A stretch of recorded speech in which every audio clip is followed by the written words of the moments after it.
Hello, hello. Welcome back to Ken Michaels Radio, where we talk Beatles here exclusively with the many guests that we have here on the channel. My guest this time is no stranger to you. He's been on this channel several times.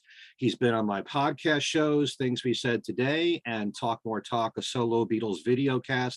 In fact, he was there in the very beginning when that podcast started. And just like they say, there's a fifth Beatle. He really is a fifth member of Talk More Talk anyway.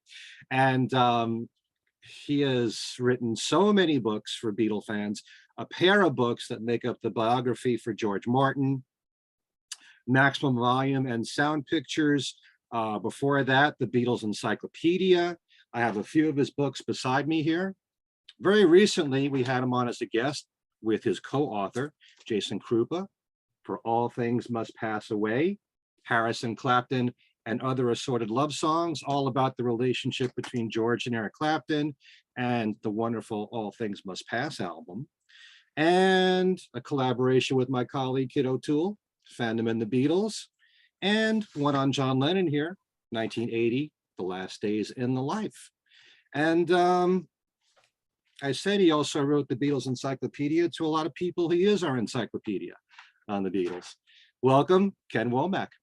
Thank you so much. And I'm always proud to be the fifth talker. Okay, there could only be one, and you are it. You have been ordained the fifth talker. So good to see you, Ken. Yeah, it's great to have you on here. And I'm sure that in the coming months, you will be probably on Talk More Talk as well, because you have a pair of books coming out on the life of Mal Evans. And this is something that Beatle fans have been waiting for quite a long time. Just to make sure we get all the facts straight, can you tell us about what each book will be on and when we can expect each one to be released? Sure. I have some new information, so I guess you're hearing it first, Ken Michaels, is appropriate. And thank you for all you do. You have furthered so much Beatles knowledge. I learn something new all the time by tuning into your shows. So book one is a full-length biography, and I mean full-length. It's I think it's the longest single book I've written. It's well over 200,000 words, so nothing's being left out of the Mal story. And it's like I said, it's a full-length biography. It'll be heavily illustrated, and I believe we're going to see it around Father's Day of next year, so in June, and which makes a lot of sense. He was a very paternal member of the Beatles clan, so it makes a kind of in sense in that way. And part of the reason for the time is because it is so heavily illustrated. I'm sure the press will need time to build layout and that sort of thing. Hmm. And then approximately a year later, we'll have volume two. And that, frankly, I'm more excited about volume two for Beatles folks, because while I draw my conclusions and tell the story in the lengthy biography, volume two will be all of Mal's materials. So it will include his manuscripts, including the book he was working on when he was killed, and indeed completed when he was killed. It will also include all of his diaries. He kept notebooks, so all of that material will be available. It have transcriptions too, because sometimes his writing is challenging, like all of ours can be. It will include many, many more photographs even than volume one. So it will be quite a production, but the reason why I'm excited about it is it will allow all the folks out there who are interested in Mal to then draw their own conclusions and take the story and study all the pieces. Mm-hmm. And I have no doubt find even more interesting connections and suss out perhaps even greater detail about Beatles recordings, the Beatles biographical story, and the solo recordings, where Mal took just incredible notes on the albums that he quote unquote stage managed. So I think that folks will take this material and I think they'll run with it and do even more, which is exciting to me, because as you know from your many years thinking about these subjects, Beatles folks want it all, and they want to be able to take a close look and a deep dive. And there's some things that I want to ask you specifically about, but I also know that you don't want to give too much away. at the same time. But I'll be very canny. why? An obvious question is, why has it taken this long for this to come out? So a lot of that will be answered in the biographical volume, the first volume. It's had a strange life, these materials, and I'd love to go into it. But I think we need to save that for people to enjoy as the story unfolds of Mal's life. But as I told the press this from the beginning. I think almost as fascinating as the gentle giant, big old Mal's role in the Beatles was, and it was considerable, as we know, almost as fascinating as how all of this material moved through the world and finally found its way back to the family. So that's why it's taken so long. It's been, pun intended, a long and winding road, right? Mm. A song Mal helped edit there as we all saw in Get Back.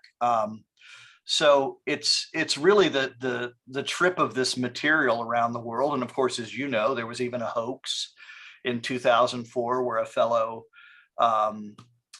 pretended to have found all of the materials in a bazaar in Australia in a suitcase. Oh. So it's been a crazy story, but I think that's part of it, certainly. Hmm. Can you just tell us, when did Mal start writing his diaries? Was it around the time he started working with the Beatles? And did he do it because he could foresee that at some point there'd be some kind of historical significance here? It was around the time of his work with the Beatles, and this is before he was full-time. He started writing the diaries in January 1962. So he'd known them for a while and been down those cavern steps many times already. Hmm. Done some part-time work down there. But in January 1962, he would get these diaries every year. And of course, a lot of companies and organizations do this. He was part of the Postal Engineering Union. And every January, or I guess every December, what have you, they would give all the members a kind of like desk diary, a little mini diary, about yay big. And I believe, and I have seen nothing that doesn't support this in his materials, that he originally started keeping the diary to track his son, Gary. He was just fascinated by Gary. And at this point, Gary is a few months old, and Mal was just, before he was in Beatles world, he was in Gary world, and he wanted to keep and I get it. I love Gary. He's a trip. I think I keep my own Gary diary now. But anyway, Mal wanted to trace Gary's development. And so particularly in those early months, it's all about Gary. But of course, as you just noted, it sure times out well, doesn't it, with the story that's going to emerge about the Beatles. Yeah, I remember the first time I ever interviewed Mark Lewison, and this is when the Beatles Live first came out, his book, and he said that George Harrison was the only one that kept a diary. And it was for, I guess, a short period of time, but the value that must have now, and to know that Mal was doing this all these years. How long did he continue to write in his diaries? Well, he would track his life really all the way until the end, if you will, in one way or another. He would keep notes, but like a lot of people who record information and track things, sometimes he would use diaries. Sometimes he would work in another form, right? He would use a notebook. And I think this is no surprise to people like yourself who work so much and study the Beatles so much. Sometimes there'll be sections where he's so busy. For example, when the Beatles are in Australia and he is working mightily just to protect them, where, some of perhaps the biggest crowds they ever attracted were in Australia, wouldn't you say? They were 90, 100,000 people at times. They were crazy. And, during those periods, Mal would, not surprisingly, not have the kind of deep notes that we would become used to during other periods. Hmm. Okay. What can you tell us before we talk about working with the Beatles about his childhood? Did he come from a normal, loving family? Yeah, he did. He had a wonderful family. He had three sisters. He was the eldest of all the siblings. Hmm. They wait out the war in Wales, where they had some family connections. Um, but yeah, I mean, other than the fact that World War II was raging, right? He had a pretty normal childhood. And one interesting aspect about Mal from that period is he's the pioneer child, right? And as you know, I'm a professor in higher education, and we see these kinds of new students all the time, right? The first student to go to school, the first student to go off to university or what have you. And Mal was kind of the pioneer for the family. He was sort of the first, he would be the first one to have a car, the first one to have a real house and a mortgage. Right. And he was the first one to have a real job. And as you know, in his case, that real job was working for the British Post Office, the GPO. So he had a wonderful childhood, lots of wonderful stories that I think folks will enjoy seeing when they read the book and then subsequently are able to really dig into his memoirs. But he had a pretty normal childhood, great father and mother, just terrific parents, very supportive. He was the firstborn, so he would often benefit in that way. I want to correct one thing I said earlier. He started keeping the diary in January 1963, not 62. Okay. So Gary had been around about a year at that point. But of course, as you know, it's not too long after that the famous windscreen incident occurs at the tail end of January 1963, and suddenly Mal is very much in Beatle world. Right. Now, before he worked with the Beatles, was he a big fan of rock and roll? I heard that he loved Elvis Presley. It was all about Elvis. Like a lot of folks from his era, he heard Elvis and he never looked back, and he never stopped loving Elvis and the King. Mm-hmm. His favorite song was "Let Me Be Your Teddy Bear." Okay. And which kind of makes sense, right? Because Mal was this big cuddly persona. But yeah, he, as our friend Mark Lewison notes, he, as soon as there was an Elvis Presley newsletter to be had, a fellow in England started building a kind of Elvis Presley fan club. There was Mal being a charter member, and he would carry around copies of the newsletter. And even from those earliest days when he met the boys, they would share his copy of the newsletter. They were big fans, of course, too. Nice. Was he a fan of the other acts that played at the Cavern, like before the Beatles or while the Beatles played there? Or was it strictly the Beatles that he loved? No, he loved, he would call it good rock and roll, good rock. It was good rock. He was sort of a fledgling critic in that way. So if it really had a good energy to it, it seemed like Mal was all in. But he really centered on them.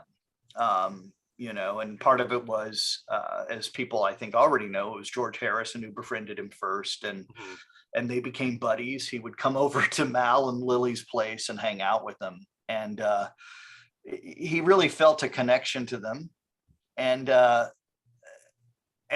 think it's a lot like, when I look for an analogy, as you know, Stu Sutcliffe probably had no business being with those guys, right? He had a gift, a talent, an artistic talent, and his, I guess it was his sister, Pauline, who questioned him about it. Why are you hanging out with these guys? And he said, I just want to see what's going to happen.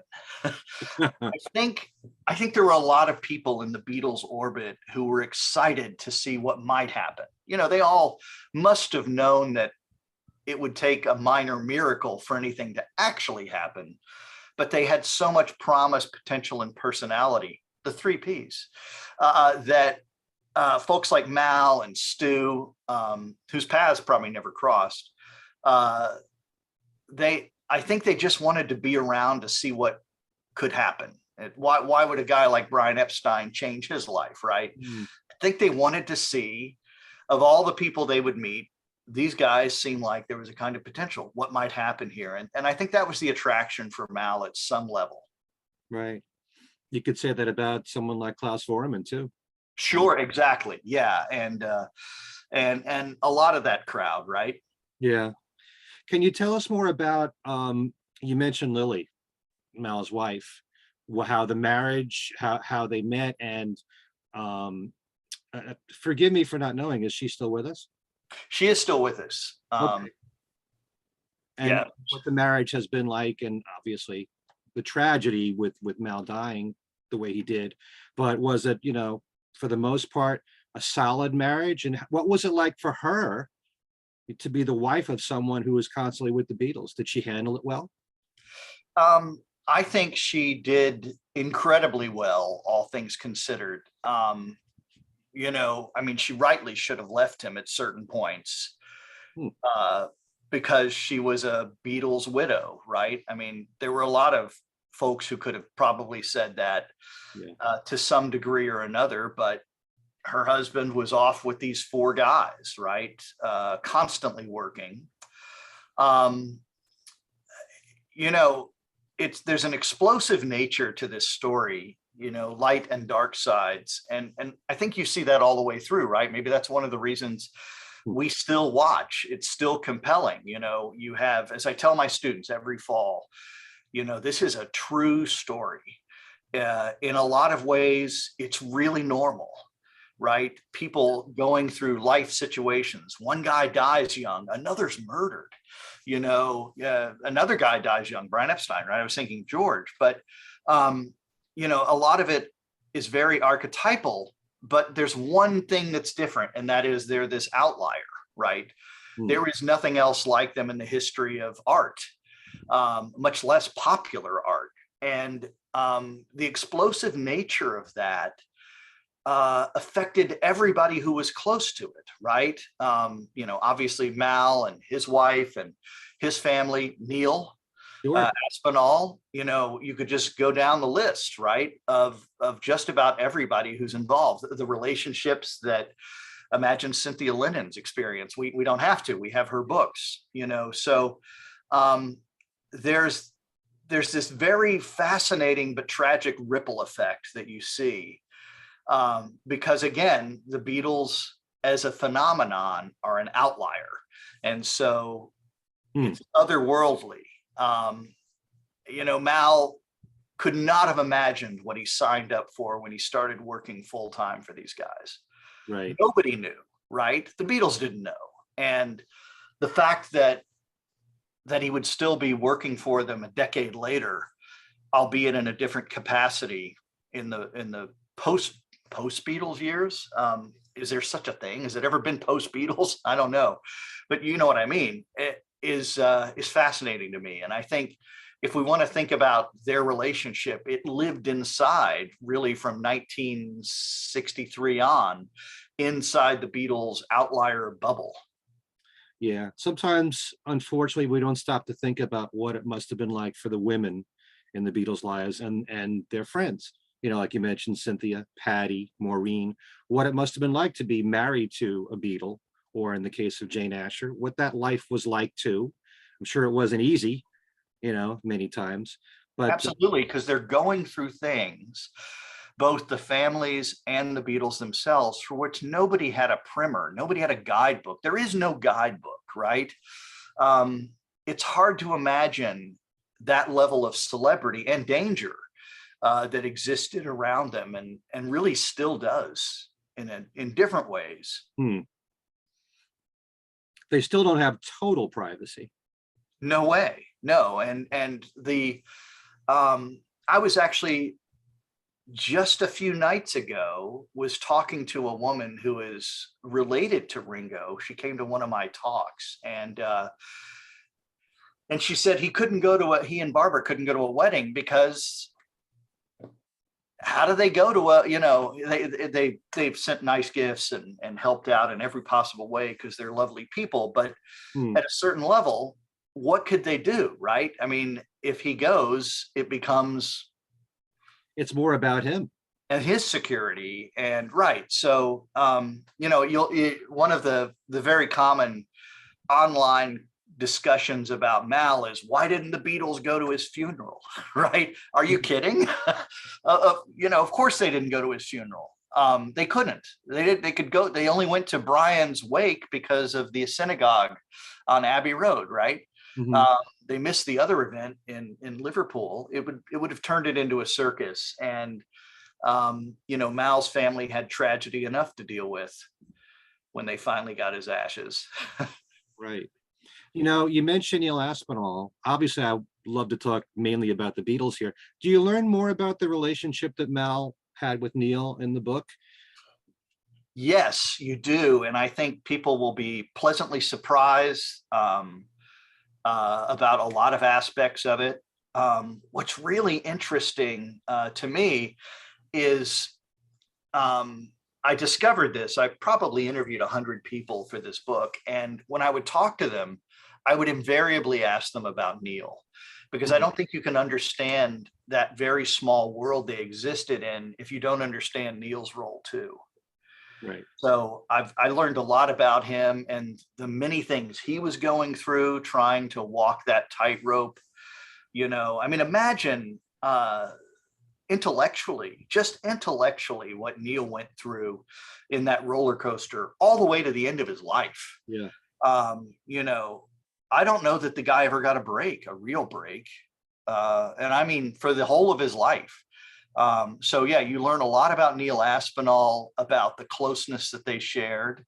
I think in some ways they were happiest when they shared that flat together that's well known in the mid Beatles years, simply because they had somebody to lean on, when they were both sort of not quite back in Liverpool, but not having fully ensconced in London.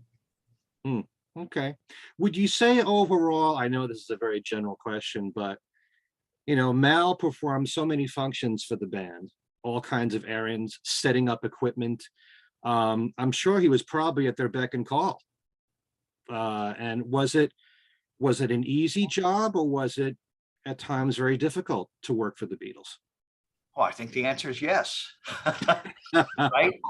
So I think the answer is yes, right? On the one hand, you're having these amazing experiences, meeting unusual people, staying in fancy places, ad infinitum. But then on the other hand, and you can see this even for folks who just want to go online right now and only when they finished watching Ken Michaels' channel. But if they were to go online, you can see as Mal's story with the Beatles moves forward, in the early years, he's all big smiles and he's more of a tourist. But by the middle years, he's sort of looking like a hawk out of the corner of his eyes, thinking about their safety, So, and we all know that in many ways that culminates in the 1966 tour, right? Which had plenty of darkness around it. So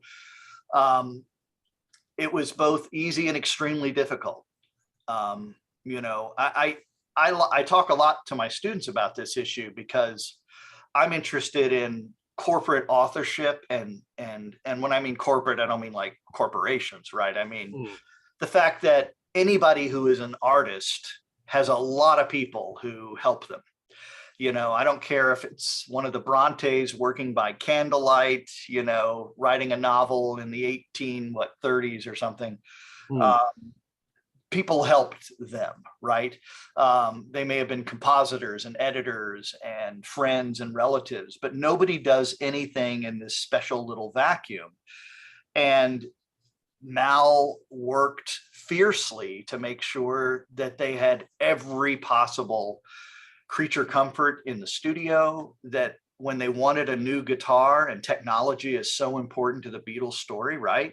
That Mal would go to the London vendors and make sure they had the new instrument they wanted so they could be on the cutting edge. And, you once said this to me, right? I mean, the reason everybody stays with the Beatles isn't about Rishikesh or Summer of Love or the Sullivan Show. It's the music, right? I mean, ultimately, we look at and listen to that body of work and it just knocks our socks off, and still does, because it's that good. And Mal performed a really significant role in giving them the space to make that music. I mean, if they didn't have a guy making beans and toast for them, you know, long after the studio canteen had closed, they might have called it a night, you know, but instead they'd work till 4 a.m. getting it right. And one of the things that's so amazing about the Beatles' accomplishment is that achievement so often shows the work, right? We can see and hear the work that went into a particular song or album. They would go to the nth degree, which is why it's no surprise that after 7 years of recording together, they imploded. You know, they had put so much of themselves into that work, but you got to have other people helping them out, right? So Neil and Mal and Neil. So beautifully put. You know, you don't stop to think about the beans and toast like you were mentioning, but you got to have those things if you want to work into the night. But, sure. Or, you know, you got a cold and somebody runs out and gets a lozenge for you, or, you know, I mean, we all have people who help us and look after us, and no one does anything by themselves. And I love to impress that upon our students so that they can understand why it's important to thank what one of my colleagues calls the invisible people, right? She's a wonderful dean here at the university. And when she begins a talk, which we do often, right? In academic life, she'll say, before I do anything, I want to thank the people who made this happen. Her staff assistant, right? The people from food services. And I think of Mal that way too. You know, there was no job that was too big or too small. You know, one of the most important things that I want to discover in reading these two books, and I hope that we get down to the nitty gritty with it, if possible. You know, there are a few songs in the Beatles catalog where it said that Mal helped to write compositionally. Do we actually get to the bottom of it and know exactly what Mal wrote? Yeah, I think you will, as much as it's possible to know. Sure. I don't know how to answer that much more than to say it that way, because going back to this corporate authorship idea, right? You know, when people work really closely together, ideas are shared in common spaces, you know, and look at just the level of influence the Beatles have, right? From records that they were listening to at the time, or maybe heard many, many years earlier, like Umpa Umpa, Stick It Up Your Jumper, right? You know, Surfaces in 1967 and I Am the Walrus for John Lennon. So, you know, Mal lived inside that world, and as did Neil, and they were happy to participate in it and share their ideas when called upon. So I think there'll be more clarity to it. But authorship is a sticky wicket. It's a murky place, right? Again, you know, nobody does anything alone. We call it the myth of the solitary genius in literary studies. There is no solitary genius. You know, Shakespeare is no solitary genius. I mean, there's even dispute about some of the plays, right? The authorship. James Joyce had people helping him to write, you know, at times Ulysses. He would be stuck without an idea, and his wife would say, what about this? Yeah. You know, so that's the nature of creation. It doesn't, by the way, mitigate what a Shakespeare or a James Joyce or Virginia Woolf or whomever accomplishes. It's just the true nature of life. In fact, it makes it more interesting. So sure, I deal a lot with that issue because it comes up a lot, and Mal was proud of the contributions he would make. Right. Sometimes it would just be playing a single note, right? And You Won't See Me on an organ. But he would, or banging a hammer on an anvil. He would do it. Hammer, yeah. You know, it's just that, as you know, certain Beatle fans want to know everything. And we've talked about in our podcast shows, there's so many instances when someone like George Martin and his contribution to the arrangement of the song made such a big difference, but yet he didn't write the lyrics and he didn't write the melody. So he's not a songwriter. Yeah, and I think the world's in a much better place now than it was then. I mean, you take a band like Coldplay, right? They credit every song to every member of the band. Hmm. And we had a great time in my Beatles class this last fall. You see the casino behind me, the Epiphone. Hmm. I brought it to class a lot. And what we would do is in the early years when we'd play it, we'd be talking about Please Please Me or She Loves You. Hmm.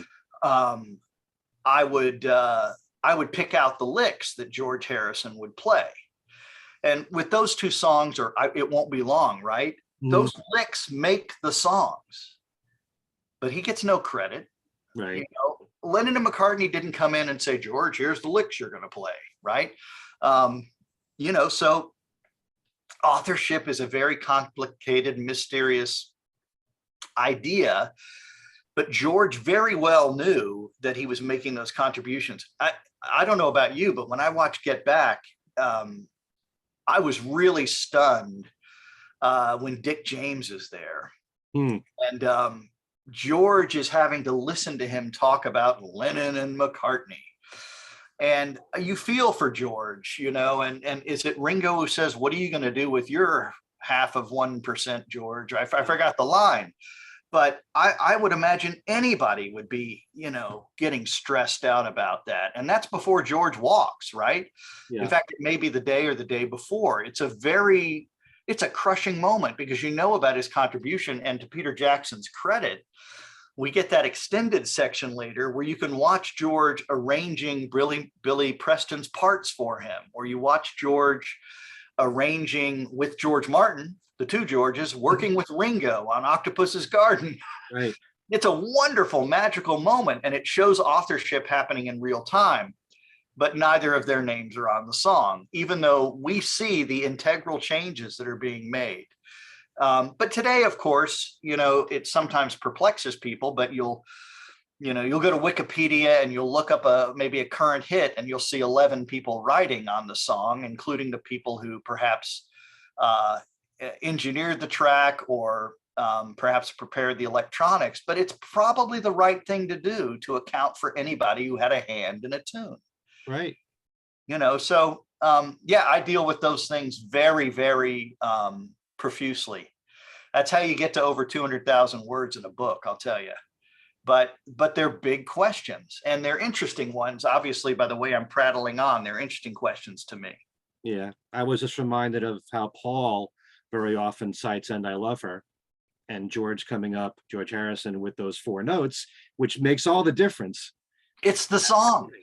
In fact, it takes it to another part of the world. George had an amazing sense, didn't he, of being able to pick up, continental sounds of France, of Greece, of Spain. I mean, he just had this incredible ability, even in those earliest years. I mean, that Greek bit he does at the end of Girl. Okay. The bouzouki guitar solo. My God, suddenly we're in old Greece. I love that, like, Latin guitar solo, Until There Was You. Yeah, I mean, it's cut from a similar cloth to And I Love Her. It's just, but those things show up because we spend the time, as you do so well, learning about what's happening in the nooks and crannies. Now, I'm going to ask you something specific here because it has to do with what we just were talking about. Is it true, this is just what I've heard, that when it came to one of the songs in question, Fixing a Hole, that Paul said to Mal, because Mal evidently wrote a line, I'm not quite sure, I'm sure it's in the book, but Paul had said, everything is Lennon McCartney here. It's an agreement, so that Mal probably wouldn't get a credit in any way with songwriting. Yeah, I think that's pretty well known at this point. Yeah. That they were the brand, and heck, they were the brand. If you put yourself in the context of 1966, 67, by this point, these 2 young guys, John and Paul, had been written up in the classical music papers, and they acted cool about it, but they cared. In a very class constructed system such as theirs. They had what, no fewer than 3 different TV specials in the UK and the US about Lennon and McCartney. I believe that's the number, and their accomplishments. And yet all of this is pre-Sergeant Pepper, even pre-Revolver. And we know, because we have the benefit of history and time, that they're going to go to even deeper magical places, right? So, yeah, I mean, I think that's a commonplace. And of course, Mal had to live with that in various ways. Okay. They still have made an exception with What Goes On. They still let Ringo have a songwriting credit. You know? Anyway, do you think that Mal really sensed that the end was near for the band as he was observing everything? Yeah, it was crushing for him, and he mourned it very deeply, like anyone would, like they did inside that space. But I don't think he was surprised. He was reading the tea leaves pretty well. You know, and I think any observer who saw them so closely knit together during the touring years would understand how things would begin to fracture as they tried to have real lives after that. Did Mal enjoy, I know you just used the word fracture, but there must have been some relief to stop touring after all the craziness and focus on the studio. Did Mal prefer that in a way in his work with the Beatles, or did he like the crazy zany times of touring? That is very hard to answer. And it's not because I'm trying to elude the question, but you know, you can read about this in the anthology. One thing that George Harrison admired so much about Mal, and it haunted him for the rest of his life because Mal was gone, right? Was the fact that,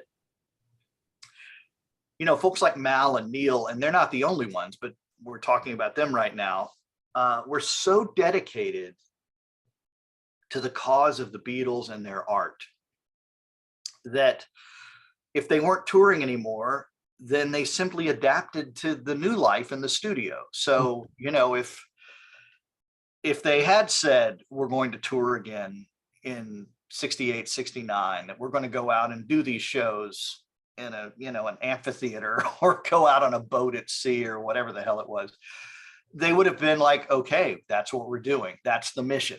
Right. So whatever they said the mission was, is what Mal and Neil did. They didn't say, you know, nope, wait, watch it there. That's not how they operated. They, you know, they place so much value in the creative ideas and aspirations and ambitions of John, Paul, George, and Ringo, that they really were followers. They were nurturers in a lot of ways, but, you know, they went where they were told. And I think, like us, at a certain point, they just loved them, and they loved what they were doing and where they were going. And it was worth it to them to see whatever the latest idea was through. I mean, you know, so Neil and Mal first, and then Neil later went to India, right? That was the gig, you know, and whatever the Beatles said the gig was what the gig was. If we're going to go to Twickenham, I guess we're going to Twickenham. You know, I had a thought in my brain while we were talking about the collaborative aspect of the Beatles, and then I lost it, and now it just came back. But there was an interesting, this happens as you get older, I'm just warning you, Ken. In the Get Back documentary, there was a very interesting moment, something that George Harrison said, and I'm going to paraphrase it, but he kind of said something to the effect that it's not necessarily who writes the song, it's still our songs. You know, and I just, the thought that that's how George was thinking. It's still, you know, this collaboration. It's not just who the songwriter is and it's his song. It still comes out as the Beatles. That's right. And that's a good reminder of how it is to function inside a band. I mean, I've been in bands, you perhaps have been, saying that, though, none of us have been in that band and its politics and its challenges. But it's like Ringo saying, whenever we were working on a great track, we were all in. I watched our wonderful Monmouth students a week ago perform. We've had a band called the Blue Hawk House Band through the pandemic, and they made their debut performance on stage after all of this time in lockdown. And they were so wonderful. My face hurt from smiling. Right. It was that wonderful. But one of the songs they did was Come Together. And, you hear that tune and it's not the same without Ringo's incredible drum cadence, right? I mean, that thing practically makes the song because you can't not listen to it after that arresting opening. Or those great accent guitar lines that George Harrison is creating along the way, or Paul's smoky electric piano. There's so many elements that are each of those individuals that exist in the songs. Sure. You can't divorce them from that. So I agree wholeheartedly. And I think that's what makes them endlessly interesting, is to listen to those effects. But maybe today they'd have a different approach to authorship, just as their industry does. But back then it was, Rodgers and Hammerstein, Lerner and Lowe. Right. It was the great age of composers writ large, the Gershwins, et cetera. Goffin and Kings, Yeah, I mean, somewhere back there's Mike Mack, right? Jim Mack, the older Mack, telling John and Paul, about all the great songs and schooling them in that front parlor. Yeah. Let's talk a little bit about something that very few people ever talk about, and that's Mal Evans as a producer. We have to talk about Badfinger, obviously, because he produced the No Dice album, but he was instrumental in getting them their contract at Apple. Was he more involved in being a talent scout than we know? Absolutely, he was. And I do go into some very significant depth because working first with the Ivies, and of course, when they become Badfinger, is a cornerstone of his professional life, with and without the Beatles, and has enormous consequence in his world. But man, was it worth it, right? Just listen to No Matter What, that really raw recording, right, that Mal produced for them. I mean, it's possibly their best song. It's just a wonderful, magnificent piece of work. And Mal gets a top 5 hit with it. Yeah, and there's also Without You on there. It's a tremendous album, and it's interesting. I've spoken to Joey Molland several times, and he loved Mal as a producer. And one of my earliest interviews with Joey, at least back then, he was saying this. He wasn't too crazy about what Todd Rundgren did to Badfinger at the time. He liked more the production of Mal Evans because it was more them. It was more raw. It wasn't, I wouldn't really call straight up a very polished album in any way, but I guess Joey felt otherwise, that maybe it was a little bit too polished or slick, and preferred what Mal brought to the band as a producer. You were just talking about the consequences of working with Badfinger. Can you elaborate a little bit more about that? I don't think so. Because it is a labyrinthine story that would take too much time to dig into the nitty gritty, but it leaves a scar on Mal, and you're right. And Joey's memory is correct here about Todd Rundgren. And of course, their first producer was Tony Visconti. And I think they had similar concerns there. And Mal, he did the thing with Badfinger that he did so well with the Beatles. He was present and he listened to them. And so he understood that this band that we now call power pop, right? They wanted to be able to break out those chords and, do some bone crunching rock and roll. It wasn't all going to be, the beauty of Without You. or other songs, because they were capable of many different flavors, that band. And as you know, if there's a story that's more tragic than Mal's, it's Badfingers. Hmm. I mean, it just crushes you. And so what I found is many of the elements of what breaks Badfinger are swirling around Mal's life too, as he tries to help them. You know, it's no secret. Dan Matavina, as you may know, has written a wonderful book about Badfinger, and he's working on a new edition now that will go into even more depth. But it is such a challenging, convoluted story. Imagine what we lost with Badfinger, because they couldn't move on with so much, particularly business and managerial issues that just destroyed them. They had so much promise. They really were the makings, perhaps, of our next Beatles. I would never pretend that they were going to approach that level of accomplishment, but imagine if that core group had been able to work all the way through the 70s, what they might have produced as they grew as musicians and as human beings. It's incredible. I mean, bands like the Beatles or Badfinger, where you have each member writing material, singing lead vocals. I mean, it was more Pete and Tommy, and then gradually Joey got more involved later on, but they add so much to the concept of a band and a group. It's far more involved when you're doing the songwriting as well as playing on the record, and they're all such good songwriters. Pete Ham was a monster. the how much potential he had, and Tommy too, and there's a lot of great songs that Joey brought, and Mike had just a few that he wrote, but still kind of like Ringo, but a great player. Yeah. And they had I mean, just the handful of classic songs they had are pretty incredible in those early years.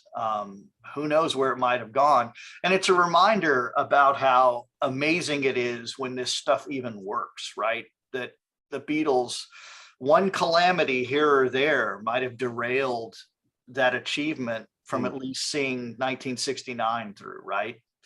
And what we would have lost. I'm not one to believe that there were lots of achievements necessarily ahead of them at the end of that 7-year recording run, but they did need to break up and become solo artists so that there could be a show called Talk More Talk, right? But consider that, yeah. But things could easily have fallen off track, been derailed. Badfinger is it's a hard story to consume. What were Mal's ambitions after the Beatles? Did he see himself, since he worked with Badfinger, as a producer? Did he want to go on as a producer for other artists? He enjoyed obviously he enjoyed the result of No Matter What and creating a top 5 hit. He also was jazzed by really collaborating with George Harrison on the tune that closes out the Ringo album. Yep. You and Me. That was You and Me, Babe was a true collaboration. And I've spent a lot of time studying Mal's lyrics. He had a kind of Randy Newman-esque quality, that sort of cockeyed look at the world and how we need each other as human beings. And I think Mal was really working hard to become a songwriter. He'd watched several of the greatest of all time work, and that was one of his ambitions, as we know. He was enjoying, he got, I'm sure, sizable royalties, and I know sizable royalties in 1974 and 75 after Ringo, so he was a creative person. And you hit the nail on the head. I mean, production was one aspect, songwriting was another. And he was working pretty hard on those things right up until the end. So does your book spell out what exactly Mal wrote for You and Me, Babe? Was yeah. The lyrics, or was he part of the melody, or I think you need to read this book. All right, all right. One other song I want to bring up, songwriting wise, is the song "Lonely Man," which Oh yeah. recorded, and and Mal wrote that with Bob Purvis of the group. Very Harrison-esque song, since George produced it. But do you go into that song in your book? Oh, of course. Absolutely, I do. And when you start to study the great sweep of Apple as a concept, it's interesting how by the end, really the only people working on Apple are George and Mal. Hmm. Paul, of course, has gone his own way, given the lawsuit, et cetera. And, John and Ringo have their own trials and tribulations, but it's Mal and George who really keep the flame alive as long as they can. And George continues that kind of indie work later with Dark Horse, right? But yeah, Splinter is a great example of that. Okay. Can you talk a little bit more about what Mal did after the Beatles solo wise with Apple that maybe we don't know about? It's and I think people will see this resoundingly clear when they have all the material and they can draw conclusions and maybe their own conclusions. But Mal worked really hard whenever a new album was being made. All Things Must Pass. He's there every day taking notes. In Sympathy. Yeah, but of course, Tea and Sympathy is, and I talk about that. I even talk about where the phrase came from. But it's such a, All Things Must Pass is such a huge undertaking. And, we know Phil Spector's involved, but then he's not always involved. In fact, for a lot of it, he's not involved at all. And lots of people are there working with George. George is dealing with his dying mother, challenges perhaps in his marriage and other parts of his world. Mal does yeoman service on helping to bring that album home. And so that's what he would do. Or when John would need him to work on one of his solo albums, Mal was there. The Ringo album, Mal's there.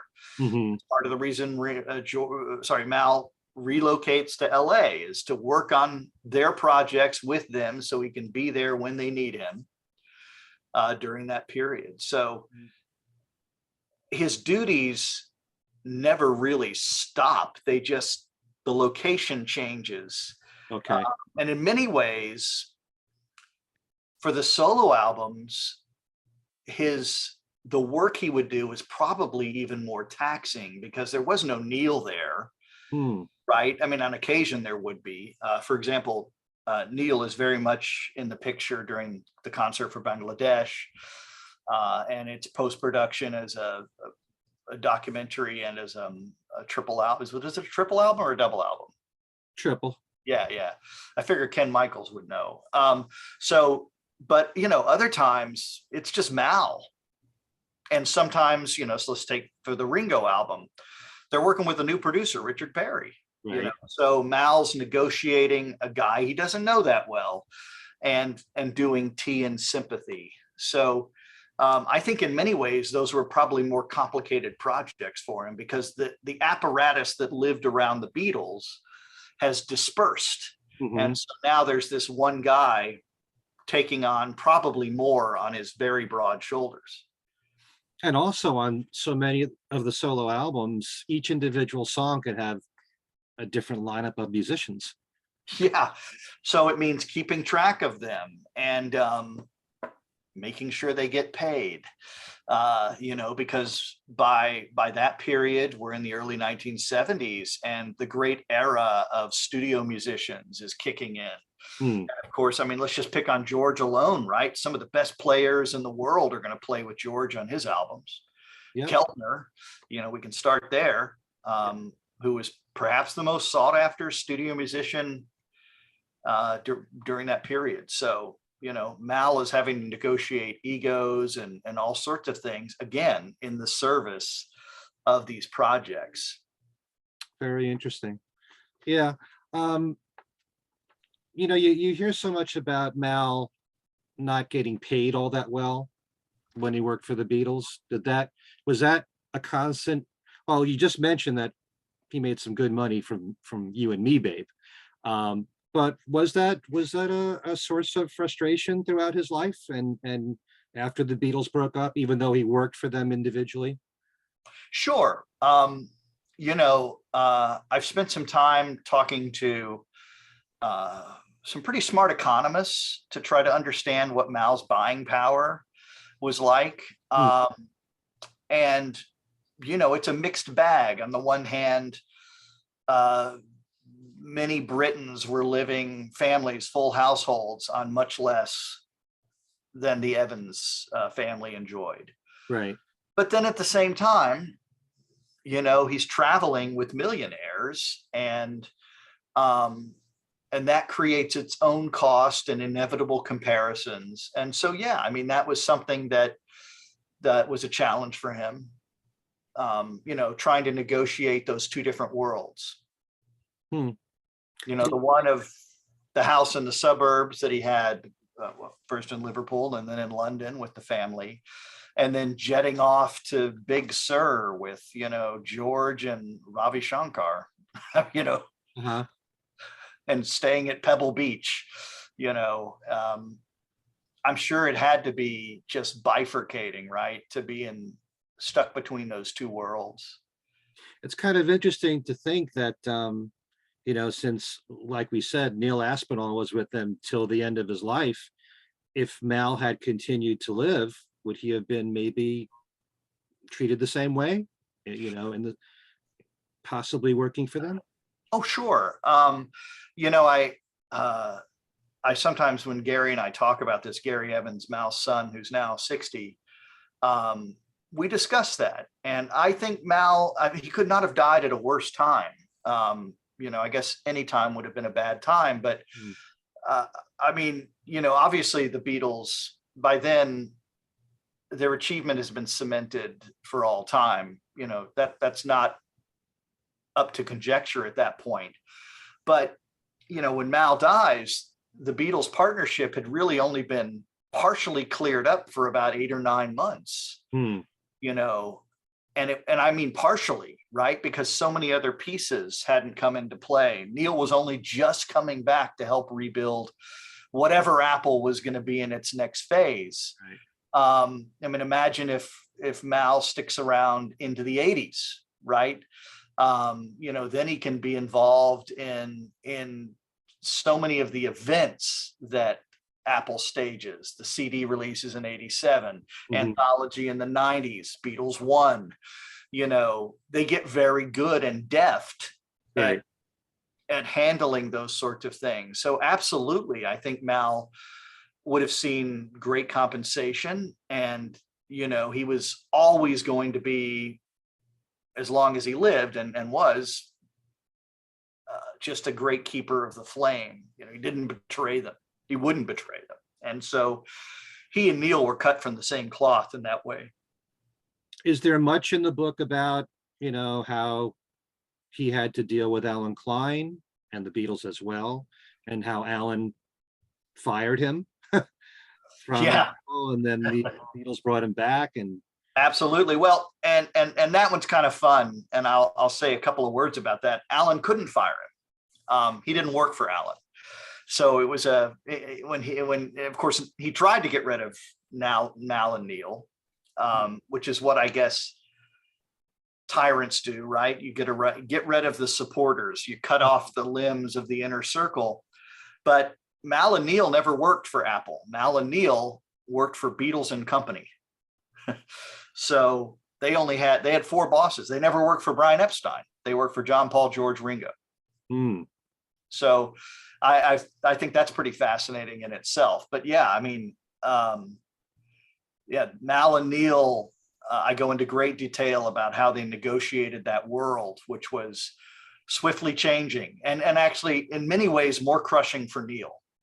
What would happen to him in 69 and 70 as he tries to do his job. And this is a hard-nosed, really smart guy, Neil Aspinall. And the challenges of working, trying to work with Alan Klein. I mean, Derek Taylor would suffer many of the same slings and arrows, right? These smart guys who, if you let them alone and let them do their jobs, can create magic. Mal had to adjust in the same way, but of course he was even more cognizant, being a sensitive, caring soul, to what the Beatles were going through, and how they were experiencing things. He was there with them, in one way or another, John, George, and Ringo, when they realized that Alan's the snake in the grass, right? Yeah. And that, they're not going to say it, but Paul was right. John did say it publicly. He did actually say it, and pretty clearly. But you're absolutely right, in 73. But, Mal is going to watch those things happen.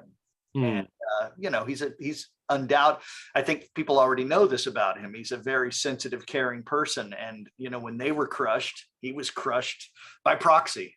In answer to what I was questioning you about, whether Mal would be working for them now, one thing I've learned about the Beatles is if you're loyal to them, they're loyal back, and just like I'm sure Derek Taylor would be working for them right now. Sure. If he was alive. And there are people I know from Paul's company who have been with them for a long time. So before we go here, name just a few people that you've interviewed for this book that you found to be, the most fascinating in what they contributed. Sure. I mean, from the start, working with Gary and his sister Julie, Mal's daughter, born in '66, a fine year, if I may say, has been just a great joy. They pick up the phone whenever I call with another question about, the Beatles people will admire this, I hope. What car was Mal driving in 1962 or 65 or whatever? His sisters, his two surviving sisters, have been right there every step of the way, answering my questions. There have been so many people who've just been really, really generous with their time. I've surprised a lot of people by calling them up who might have been involved in the story tangentially, say in the 70s or even in the 80s, long after Mal was dead. So people have been unfailingly generous with their time and energy. But it's Mal's family's been really wonderful, and to their credit, they've never said, don't tell this story, don't tell that story. They recognize that that it's a kind of warts and all kind of story, because Mal is estranged from his wife when he's killed. Mal is living with another woman in another country, so these are facts. And but to honor that, I've also tried to get to the heart of what made him special, and what his challenges were that led to him making some of the decisions he made that perhaps weren't good for him in the long run. So, but there have just been wonderful people, and I'd have to really underscore his family. They've just been dynamite. And they found more photos for me last week, and they're sending them over. So it's amazing. It's such a rich and detailed story, but it's not possible without those guys. Yeah, I'm figuring that they're very familiar with your work, your books, and that's why they chose you, right? I like to think so, but I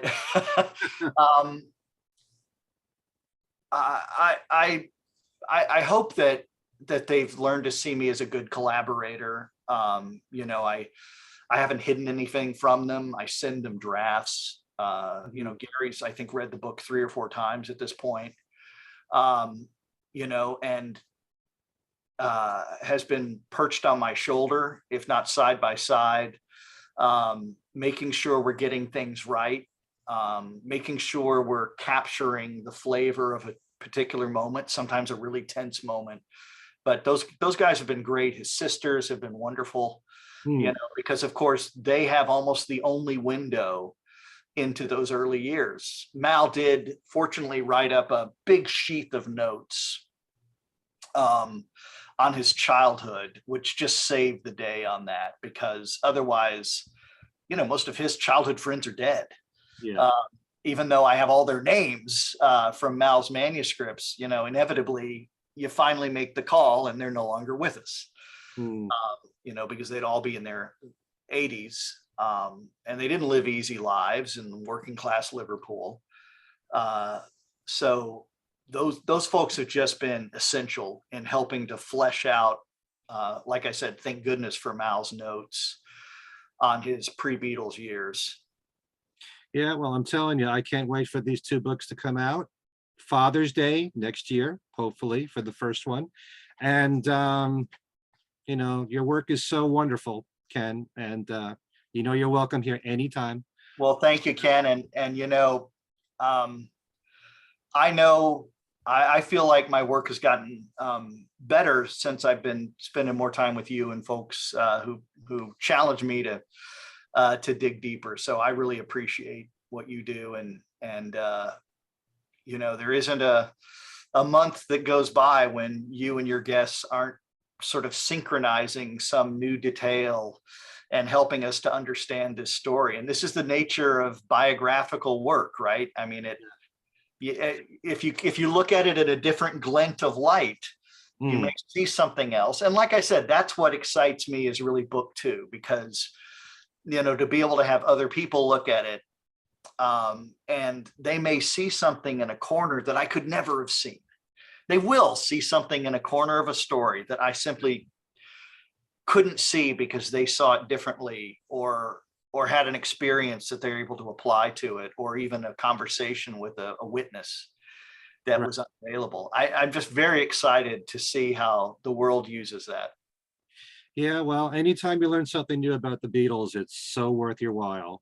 I mean, just thinking about the Get Back documentary, that has opened up the eyes of a lot of fans out there. And all those songs, right? Now we have capacity to think about them in different ways. And I mean, we've loved Get Back for 50 plus years, the song. Yeah. And to have all that footage now of Commonwealth, the pre-Get Back song, and then Paul playing his bass,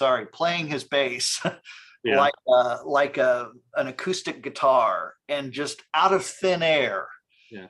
And then the others joining in, man, right? I always like to point out when he's coming up with these ideas for Get Back and George Harrison is standing next to him, he's yawning. It's like, we've seen this before, probably. It's just in our lives, you know. It's the Hey Jude guy again. Yeah. All right, Ken, thanks so much for being here. And as I said, anytime you want, just hop on in. You never need an invitation. Thanks so much, Ken, and thanks for all you do. Yeah, and we're looking forward to these two books. And thanks to all of you for watching, and we'll see you next time. Take care.